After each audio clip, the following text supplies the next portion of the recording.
Hello folks and welcome to our review of One Piece chapter 1051, and pretty much this chapter continues the theme of the recent three chapters, and that's been the insane pacing that Oda has been amping up to not just get the fight between Luffy and Kaido out of the way, but also I think to end Wano, which I'll get into more as we go along. But in all honesty, this was a very simple chapter and we got a very simple cover story.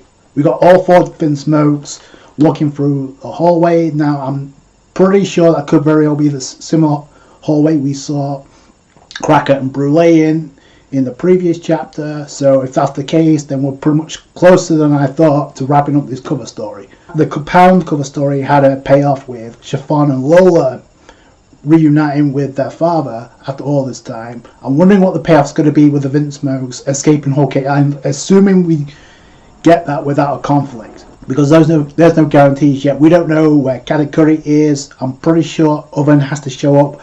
Then again, we don't really know where Judge is at right now. He could be waiting with one of the ships. We don't know. But like I said, we should, if there's no conflict, then we should be close to wrapping up this cover story. I can't see Brule and Cracker, so I don't know if they got dealt with as well, but that is a possibility. We dive into the beginning of this chapter, and immediately it follows the ending of the last chapter with both Hiyori and Momonosuke in the same area. Amongst the smoke, we see that all the scabbards have survived. So that was the other question I had, is because there's some scabbards missing. So obviously we got that clarified. And indeed, the first one to emerge was Kinemon. And everybody's confused by this because they all thought they died, pretty much. So one by one, they all emerge.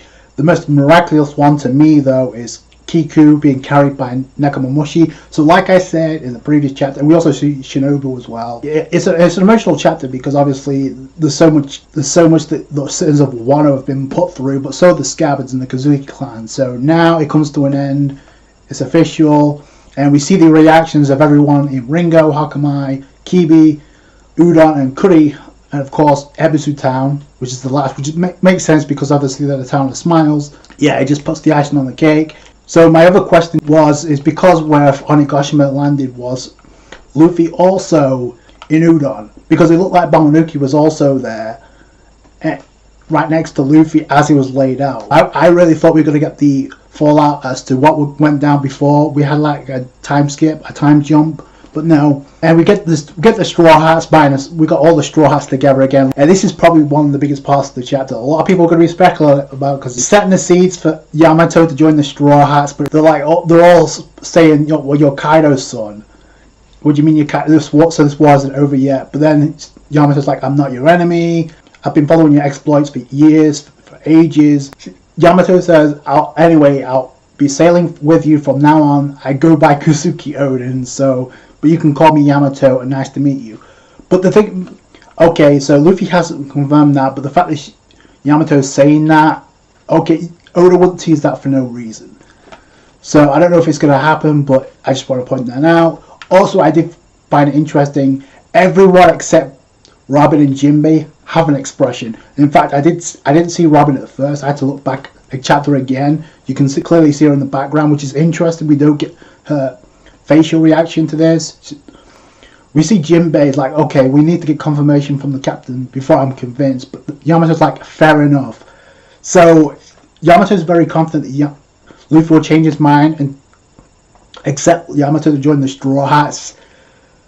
I don't know, but it will get a lot of people talking. I hope it happens, I really do, because there's no reason for Oda to highlight and give Yamato this much spotlight if he's not going somewhere. Then Yamato asks Chopper, is Luffy going to be okay? Because his battle is so intense, and that form of his, and like I said before, I think that form is going to come with a consequence. Zora's obviously in equally critical condition, and apparently Kiku and Kinemon managed to patch themselves up, so Chopper did quick work with that. So I would like some explanation there, because they were on the verge of death too.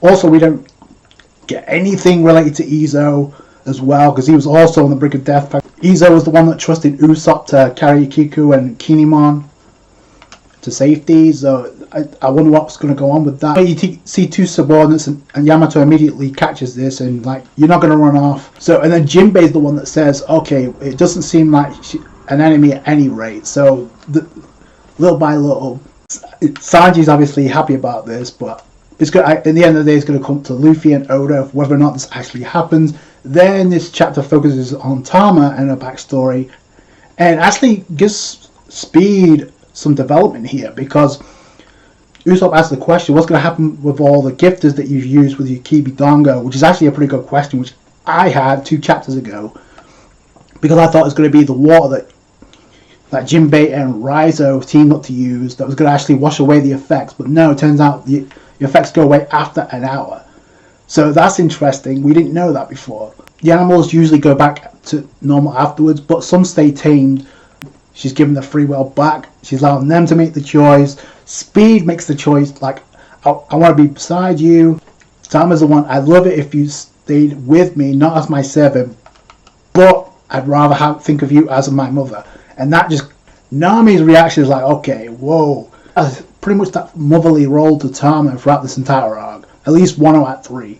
The big screen come on, and we actually they find out that the long-awaited appearance of the adult version of Momonosuke is revealed in this chapter. It's been 20 long years since my father died. The toxic factories that ravaged our lands will be no more. Slavery will cease to exist. Obviously, reversing all the damage Kaido and Orochi have done. And this triggers a flashback to where I wasn't told this, she overheard this from a conversation. Like, Tama hears that her parents had died. We see her next to a grave. Please rest easy, I'm going to be okay. Which is interesting because we got a correlation with that in the previous chapter with Toko, where she pretty much like changed the wish to like, thank you for everything you've done, Yasui, my father, instead of I want to see you again. So we get some development for Atama here. So she was already coming to terms at that point. Atama meets Hitetsu, obviously where he takes her in. Atama gets pretty much the prophecy like, oh, the Kazuki clan, is that really true? I'll keep going, I'll be okay. So that pretty much motivates her. When it cuts to at the present time, she's obviously breaking down, because obviously everything that she's endured and everything that Luffy said, it'll be a place where you can eat as much as you want every single day. That's what I'll make it, which technically he did. So thanks to this Pirate Mink Samurai Alliance, the raided Onigashima, Kaido and Orochi, the monsters that have terrorized you have all been vanquished. Again, I wonder about that. I'll jump back into that by at the end of this, but yeah, but this is the moment for Momonosuke, and I like Kid's reaction when it's like, oh, Alliance, what the hell? But since we've already seen the Cyberport agent leave Wano, we know what's going to happen. Law's reaction is also priceless. You just don't get to see his eyes like, oh, like this again, because you have to go through the same thing in Dressrosa, after Dressrosa, and now the same thing after Wano. By the way, I'm curious how much do you think Law Kid's bounties are going to shoot up by? I think personally 1 billion. Also, I wouldn't be surprised if Oda continued the gag with having Zoro and Sanji having their bounties equal post Wano. I wouldn't be surprised. Whilst it's interesting that Momonosuke is giving the speech, he's not sure what to say. Then Kinemon's like, just fake it till you. That's where we get to see his full appearance. My name was given by my father. It means second to none.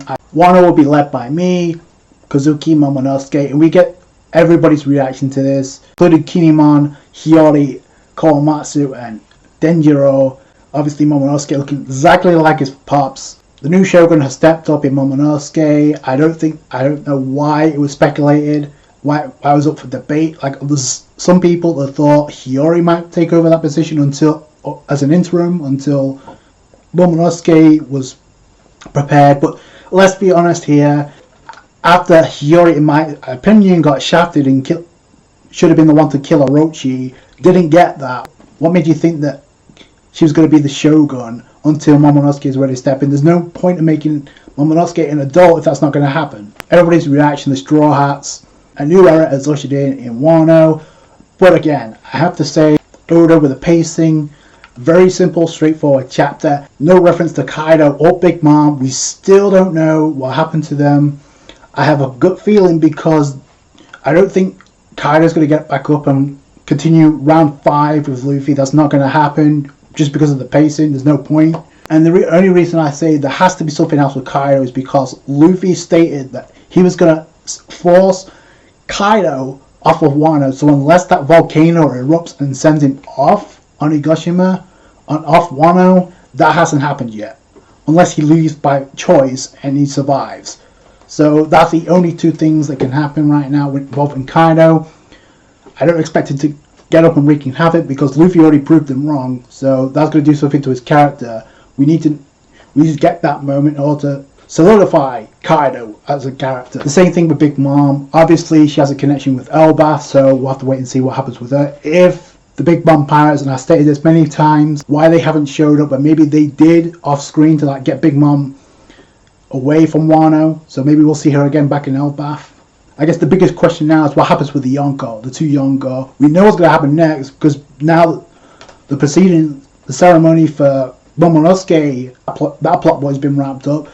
It's interesting. We didn't get the reunion in this chapter with Hiyori and Momonosuke. They just blow right past it, which, wow.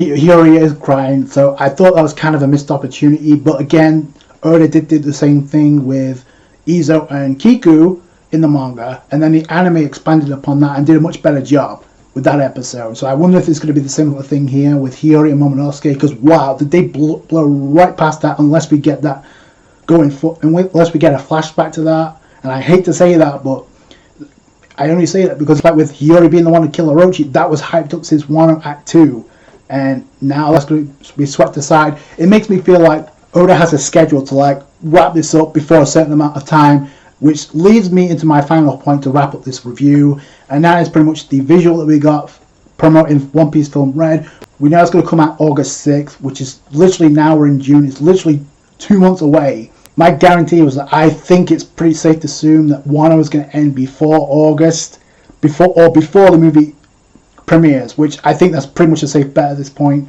There's no reason to amp up the pacing with this chapter, with what we got, if that's not going to be the case, and we're already starting June. My biggest question went ever since the movie got announced back at Jump Fest, before Jump Fest, and we got the teaser trailer. My question was the timing of it, because we knew Wano was still continuing at that point in the manga. We just didn't know how long much longer it was going to go on for. This may explain a few things with the pacing, because there's a visual sketch we got recently that was promoting something with Wano connected to this movie. We do see a visual of Luffy in Gear 5th. Now, I don't know if that means it's going to go Gear 5th in the movie. I did make that assumption. I did ask, is that a possibility? Because number one, they're trying to do whatever they can to match or surpass the success of Demon Slayer. So they're going to do whatever necessary. They haven't done anything like this, like reveal a new form before it's come out in the anime. So that would be a spoiler to anime onlys. But yeah, it is a possibility, and it would explain the pacing of the ending of Wano if this ends before August. Obviously, the ending of Wano has to tie in with obviously the One Piece Film Red, and obviously if Luffy uses Gear 5th. So that would make sense. Like I said, a very straightforward chapter. It gets the plot point out of the way. I do question though if we're going to go back to see the actual reunion of Hiyori and Momonosuke, or if that's it. The biggest part of the chapter to me is like Yamato being introduced to the rest of the Straw Hats, and where that goes. Is Luffy going to accept Yamato? We'll have to wait and see. There's a lot of people, a majority of us, want that to happen, but is it going to happen? Momonosuke said to Zunichi in the previous chapter not to open up the borders to Wano yet. So if Yamato's going to leave Wano, now's the chance, because how are you going to do that if the borders aren't open? That's very interesting, unless Luffy has something to counteract that, because we have to get the Momonosuke saying bon voyage to the Straw Hats moment, similar to what we got with Vivi. That has to happen. We also have the banquet coming up, so maybe we're going to adopt 2 Straw Hats. That'd be cool with Jinbei. So, because remember, Luffy did put that on hold until the raid was over with. So still, we need to know what's going to happen with Luffy and with Zoro, because they're KO'd right now. They don't know what's going on right now. Honestly, a very simple chapter. That's going to do it for you guys. Thanks so much for watching. Let me know what you guys think down below. Like the review if you did, thumbs up, I appreciate that. Subscribe to channel for more One Piece. Catch you guys later. Thanks guys. Bye.